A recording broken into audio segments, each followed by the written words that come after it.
Ayan, Toyota Avanza. Ayos na may alternator nito, di ba? Ayan, nagbiblink, tsaka palyado. Ito yung code. Oo, pwede yung ignition coil. Do-double check natin yan. Pwede sa spark plug. Pero bago spark plug nito, nagpalit tayo eh. Bago spark plug nito, bagong palit yan eh. Yan yung code, Toyota Avanza.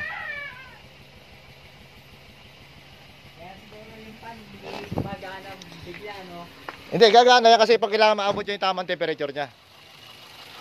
Palyado. Ayan. Ignition coil to, number 2. Sige.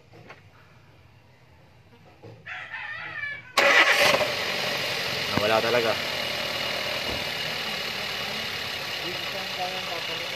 Palitan na natin. Wala yun. Talaga number 2. Yan, ganyan kanina yung ano niya. Mga gusto mag DIY, ano yung tanggalin. Ano makuha yung ignition coil number 2. Ito yung number 1, number 2, number 3, number 4. Ito number 2 ang kailangan tanggalin.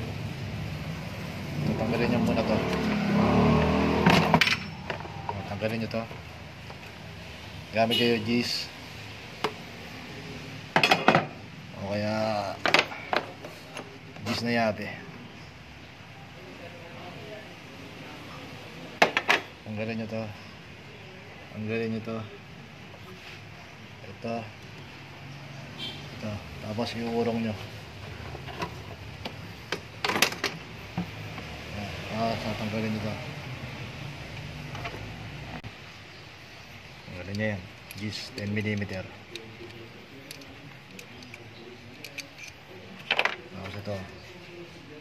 Didiin nyo. Didiin.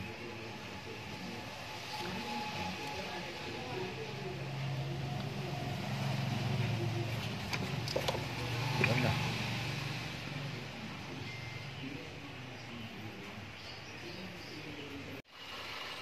Ito ng bagong ignition coil. Ito yung original Denso. Ulit, iki. Ang bagong palit na ignition coil. Bubara tayo ng PTC.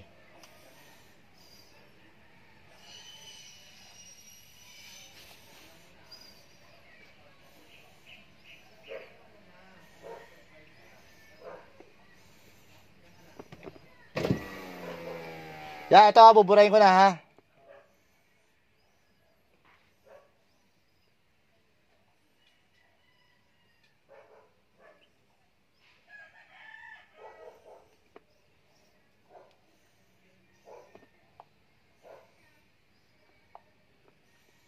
No cord.